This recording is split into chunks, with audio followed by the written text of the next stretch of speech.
What's up, guys? I hope you're all doing well. So, earlier today, I was digging through the 50-cent DVD bin at the Dollar General, and I found In a Violent Nature. So, here's my review for it. That's actually a big fat lie. This is a movie that was released in movie theaters this past month, and it's available to buy or rent on digital now.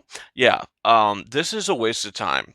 Don't watch this movie. Do not watch this movie. If you want to watch a movie like this, watch Friday the 13th, the original Friday the 13th, or Friday the 13th Part 2, Part 3, any of the subsequent Friday the 13th movies. Maybe not the Manhattan one, maybe not Part 9. I mean, there's some pretty really bad Friday the 13th movies, but this is up there with the worst of that series. This is a ripoff of Friday the 13th.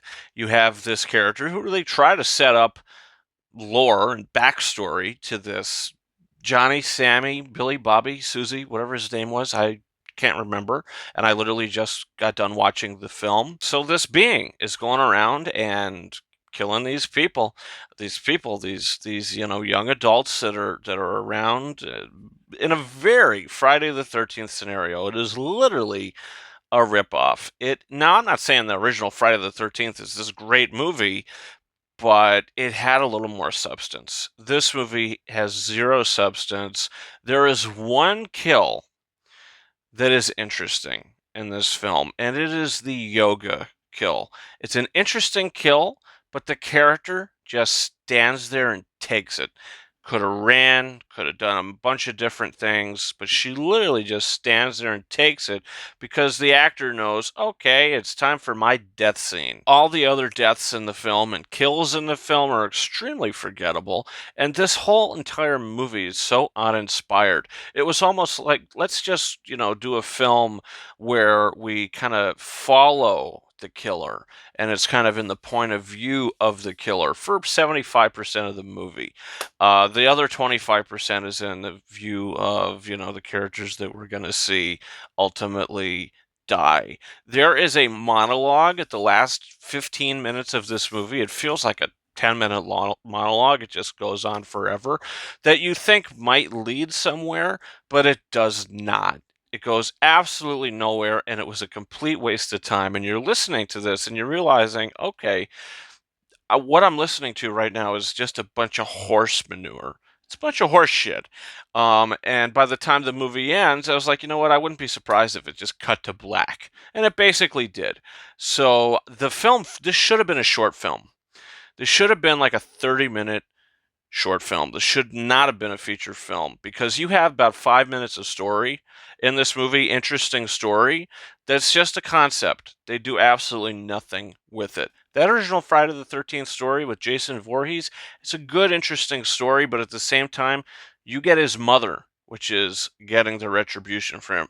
In the later films, part two and on, you get, Jason Voorhees now resurrected from the dead, basically, avenging his mother. So this, it's just like you just get like the bare minimum of a story, of an interesting story, and it's like, okay, I mean, I've seen this before and better, and the effects and everything, like the makeup of the kills and the blood and the gore, I would say, other than like a couple bits of it, it's not great. It doesn't look good. And when you have a horror film, like a slasher film, that's recent, like the Terrifier films, the two Terrifier films, that's like the gold standard of gore in like slasher horror movies. When you have something like that compared to this, it's like I said, you find it in the 50-cent bin. It's not even the dollar bin. It's not even worth it. This is worth 50 cents. Now, one of my least favorite movies of the year is Argyle. I think it's an abysmal film, and if you want my opinion on that, you can find that review up on the channel now. It's in the King's Corner playlist. Look, I don't think Matthew Vaughn wanted to waste your time with that movie. I think he generally tried, but failed miserably. This movie, I mean, I don't think that they cared if they were going to waste your time or not. They just wanted to do this concept where you follow the killer. This is a complete waste of time, and I got nothing from it. This is literally probably the worst movie of the year, to be honest with you. I don't recommend it. Don't watch it. It's a goose egg. It's a 0 out of 5. This is terrible. This is a terrible, nothing movie. This movie is so empty. You know, if you're thirsty and you open up a bottle of water, but you've been drinking it all day and you realize, oh, I already drank, there's not even a sip left. That's this film. It's an empty bottle.